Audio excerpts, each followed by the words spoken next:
আচ্ছা, ভিডিও শুরু করার আগে আমার চারপাশের পরিবেশটা একটু আপনাদের দেখাইয়া নেই।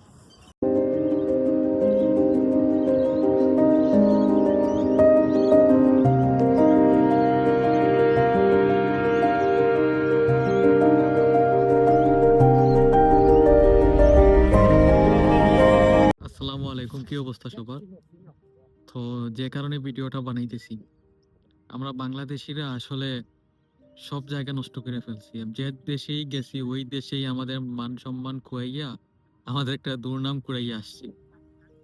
কাহিনী হইছে যে আমি গত 2 দিন আগে একটা নিউজ দেখলাম যে ডেনমার্কে, আমি তো অস্ট্রেলিয়া আছি, ডেনমার্কে যে স্টুডেন্ট গুলা গেছে ওইগুলা নাকি ওইখানে গিয়ে বেশিরভাগ অংশ প্রায় 99% কোনো পড়াশোনা করতেছে না এবং ইউনিভার্সিটিতে ক্লাস অ্যাটেন্ড করতেছে না। ক্লাস অ্যাটেন্ড করলেও ওই রকম পড়াশোনা না করার কারণে এক্সাম গুলায় মারাত্মক লেভেলের খারাপ করতেছে। তো এখানে কাহিনী হয়েছে 2 দিন আগে যে নিউজ হয়েছে যে ডেনমার্কের যে ইউনিভার্সিটি গুলা যেগুলা বিদেশি স্টুডেন্টদেরকে ভর্তি করে ওইগুলা নাকি সম্মিলিতভাবে ওদের গভর্নমেন্ট বা সরকারকে একটা রিপোর্ট দিছে যে এই দেশগুলো আছে, এই দেশগুলা থেকে স্টুডেন্ট কম নিয়ে আসার জন্য, বা এগুলার পড়াশোনার অবস্থা একদম ভালো না, যার কারণে ডেনমার্ক সরকার সামনে দিকে হয়তো সিদ্ধান্ত নিবে যে বাংলাদেশি স্টুডেন্টদের ভিসা রেশিও একদম কমিয়ে নিয়ে আসা। এরপরে অস্ট্রেলিয়া যে স্টুডেন্ট গুলো আছে ওইগুলো অনেকেই পড়াশোনা করে আবার অনেকে করেও না, তবে ডেনমার্কের মতো অতটাও খারাপ না।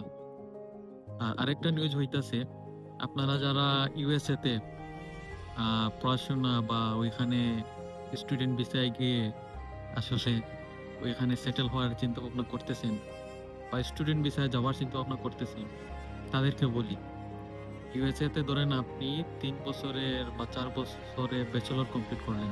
তো ব্যাচেলর কমপ্লিট করার পর ওইখানে যে ওরা পোস্ট স্টাডি ওয়ার্ক পারমিটটা দিবে, ওইটার জন্য ট্রাম্প সরকার ফি নির্ধারণ করছে প্রায় $1 লাখ। প্রায় $1 লাখ বাংলাদেশের আমাদের কত হয়? প্রায় 1,25,00,000 টাকা। আপনি যদি 3 বছর ব্যাচেলর কমপ্লিট করে আপনি ওই ওয়ার্ক পারমিটটা পাইতে চান বা নতুন ভিসায় যাইতে চান, তাইলে আপনার 1,25,00,000 টাকা লাগবে। মানে মারাত্মক বিপদ হয়েছে এখন। মানে স্টুডেন্ট যেগুলো আছে বর্তমানে ওখানে ব্যাচেলর অথবা মাস্টার্স করতেছে, ওরা আর কি বুঝতে পারতেছে না ওরা পড়াশোনা শেষ করে কি করবে, কারণ 1,25,00,000 থাকলে তো ওটা ওই টাকাটা কয়জনের আছে? ওইটা প্রায় 99% মানুষের নাই। আর বাংলাদেশে যারা ইউএস এর ভিসা পায় ওদের মধ্যে আবার 99% হয়তো অনেক টাকা পয়সা খরচ কইরা, বেশিরভাগই মিডল ক্লাস ফ্যামিলির, অনেক টাকা পয়সা খরচ কইরা ফ্যামিলি ছেলে বা মেয়েকে ইউএস পাঠায় এবং ওইখানে দেখা যায় যে ওই ছেলে বা মেয়েকে কাজ করে নিজের টিউশন ফিটা তুলতে হয়। আচ্ছা, ধরেন এখন কাজ করে টিউশন ফি তুইলা ও ব্যাচেলর কমপ্লিট করে ফেললো, এখন নেক্সট ব্যাচেলর কমপ্লিট হওয়ার পর কেমনে থাকবো? আমার একজন পরিচিত আছে, ফ্রেন্ডের ফ্রেন্ড আর কি, ও প্ল্যান করছে এখন ইউএস থেকে বাংলাদেশ চলে আসবো ও ব্যাচেলর কমপ্লিট করে, কারণ ওইখানে ইলিগাল ভাবে থাকাও যায় না। কারণ আপনারা মেবি প্রায় 1 উইক আগে একটা নিউজ দেখছেন যে 39 জন বাংলাদেশিকে, ইল্লিগাল বাংলাদেশি, ওদেরকে ডোনাল্ড ট্রাম্প সরকার ওদেরকে ধইরা ওদের হাত পা বাইদা প্লেনে করে বাংলাদেশ পাঠাইয়া দিছে। তাই বর্তমানে যারা ইউএস এর চিন্তা ভাবনা করতেছেন বা আগে থেকে করতেছিলেন, আমার মতে এখন ইউএসএ না যাওয়াই বেস্ট ডিসিশন। সামনের দিকে যদি এই আইনটা যদি চেঞ্জ করে বা যদি কোনোদিন চেঞ্জ করে, তাই তারপরেই ইউএস যাওয়া বেটার। বা যাদের ফ্যামিলি রিচ, আপনাদেরকে বলি, আপনাদের ফ্যামিলি রিচ ঠিক আছে, আল্ট্রা রিচ ওদের নিয়ে তো কোনো কথা নাই, যাদের মোটামুটি রিচ যে পড়াশোনার খরচটা দিতে পারবে।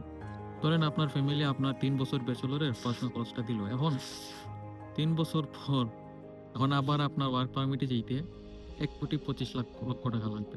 এখন আরেকটা কথা আছে যে অনেকেই বলে যে এখানে স্পন্সরও তো পাওয়া যেতে পারে। এখন সরকার নিয়ম কইরা দিছে যে যে কোম্পানি স্পন্সর করবে ওই কোম্পানিকে ওই 1,25,00,000 টাকা দিতে হবে। এখন ধরেন আপনাকে গুগল স্পন্সর করলো, ভাই গুগলের তো টাকা পয়সার অভাব নাই, তো গুগলে বা মাইক্রোসফটে বা ফেসবুকে চাকরি পায় কয়জন? ওইটা 0.01% জন মানুষজন ওইখানে চাকরি। তাই ইউএস এর অবস্থা বর্তমানে মারাত্মক লেভেলের খারাপ। কারণ ওইখানে যারা আ ক্যাশ জব করতে চায় ওদের উপরেও সরকার নজরদারি রাখছে। আপনারা ক্যাশ জব যারা করেন ওদের যদি কোনো ফ্লু পাইয়া যায় সরকার, কোনো কিছু যদি পাইয়া যায় সরকার তাইলে ডিপোর্ট কইরা দিবে। তাই এখন আমার মতে যে বেস্ট কান্ট্রি হইতাছে অস্ট্রেলিয়া কম্পেয়ার টু আদার্স। অস্ট্রেলিয়ায় যে সবকিছু ভালো এটাও না। তবে কম্পেয়ার টু আদার্স লাইক আপনি ইউএসএ ধরেন, আ ডেনমার্ক ধরেন, কানাডা ধরেন, অস্ট্রেলিয়া এখন বর্তমানে ওদের থেকে বেস্ট আছে। আর আরেকটা কথা, আপনারা যারা অস্ট্রেলিয়ায় আসবেন, ওনারা এখানে আসেন, ওনারা যেন পড়াশোনার একটা মাইন্ডসেট নিয়ে আসেন। এখানে শুধু টাকা কামাইবো, কাজ করবো, ইউনিভার্সিটি একদিনও যাবো না। এগুলা আপনারা যত বেশি করবেন তত আমাদের রেপুটেশন খারাপ হবে। হয়তো এগুলা করতে থাকলে অস্ট্রেলিয়াও বন্ধ কইরা দিবে। অ্যান্ড বেস্ট হুম, অফ হুম। লাক আপনাদের ভিসার জন্য। দেখা হইতেছে নেক্সট ভিডিওতে।